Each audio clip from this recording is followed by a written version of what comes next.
Itu yang pertama, melakukan wawancara secara mendalam tentang topik sampai benar-benar anak itu benar-benar mengenal tentang topik.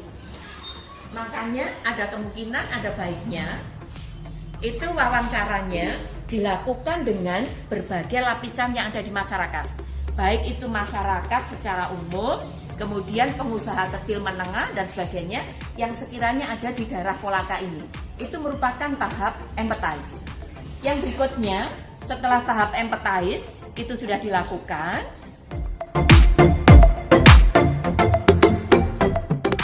lakukan petakan proses pembelian atau proses konsumsi atau proses pasca konsumsi dan temukan masalah pada proses yang sudah ada sebanyak mungkin. Jadi makanan yang sudah ada di sini itu yang akan diinventaris dulu. Jadi belum tentu menggali membuat makanan yang belum ada atau diadakan. Tapi bisa saja di sini memetakan. Nah, proses demikian itu merupakan tahap define. Jadi tahap yang pertama empathize, tahap yang kedua itu adalah define. Berikutnya bagian mana yang perlu ditingkatkan dari proses yang ada. Jadi makanan-makanan kuliner yang ada di daerah Kolaka diinventaris dulu. Yang ada diinventaris dulu. Bagian mana yang perlu prosesnya itu diperbaiki. Yang berikutnya adalah ketika itu nanti akan mengembangkan kuliner, usernya itu siapa? Targetnya siapa? Apakah targetnya itu orang tua? Apakah targetnya itu siswa SMA? Ataukah targetnya itu masyarakat di pesisir di sini? Maka itu harus dikaji terlebih dahulu. Nah, berikutnya setelah sudah ada mengerucutkan analisis permasalahan, kita lanjutkan pada tahap ketiga dari design thinking, yaitu kita kenal dengan tahap ide.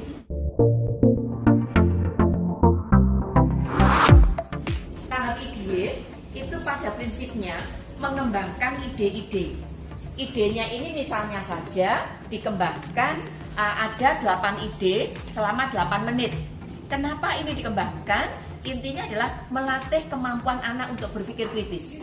Melatih kemampuan anak untuk kreatif. Karena apa?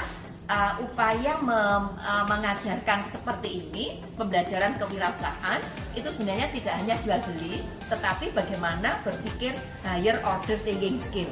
Karena inilah tuntutan dari kecakapan abad 21. Nah, ini setelah program tahapan, maksud saya tahapan ide itu sudah dilakukan anak. Jadi ide-ide dari anak itu berkembang, biar saja berkembang apa adanya. Kemudian dari ide-ide itu nanti akan dilakukan voting. Nanti ada kemungkinan ide itu akan mengerucut. Nah, yang mengerucut itulah langkah berikutnya itu dikembangkan sebagai prototipe yang terpilih.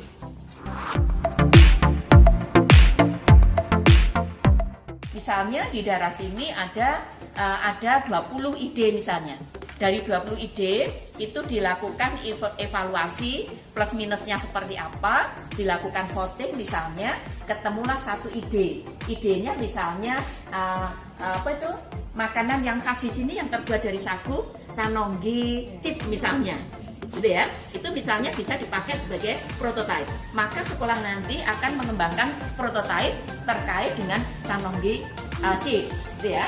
Dan berikutnya setelah tahap prototipe dilakukan membuat perencanaan untuk menguji coba prototipe. Inilah yang kita kenal dengan tahap tes. Ketika tahap tes ini sudah selesai, artinya usernya itu memang benar sudah sesuai dengan keinginan user, maka prototipe itulah yang sebenarnya akan dikembangkan menjadi ide bisnis. Baru setelah itu anak-anak akan dilatih untuk mengembangkan ide bisnis, dalam hal ini menggunakan bisnis canvas model. Nah, untuk bisnis canvas model ini kurang lebihnya seperti ini caranya. Yang pertama, gali pemikiran terkait dengan ide bisnis tadi, itu manfaat yang diterima pelanggan itu seperti apa. Kemudian bagaimana profil pelanggan, saluran, itu maksudnya alat komunikasinya, ketika nanti Sanonggi Chip itu Sinonggi ya, Sinonggi Chip itu dipakai sebagai produk yang akan dikembangkan di sekolah ini, maka apa yang akan dipakai untuk berkomunikasi kepada user?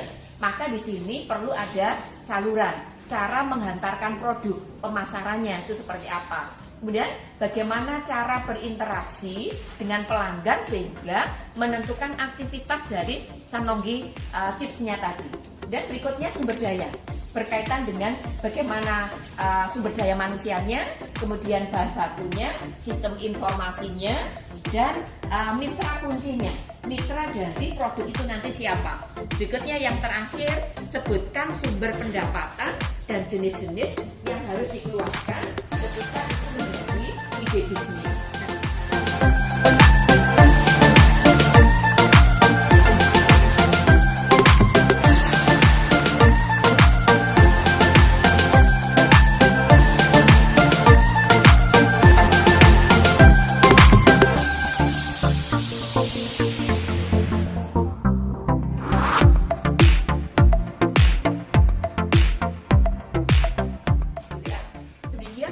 Saya sampaikan berkenaan dengan konsep desain thinking beserta dengan model bisnis kanvas yang dikembangkan melalui program keberhasilan yang dikembangkan oleh Direktorat PSMA Kementerian Pendidikan dan Kebudayaan Republik Indonesia yang kali ini diterapkan di SMA 1 Latambaga, Kabupaten Kolaka, Provinsi Sulawesi Tengah.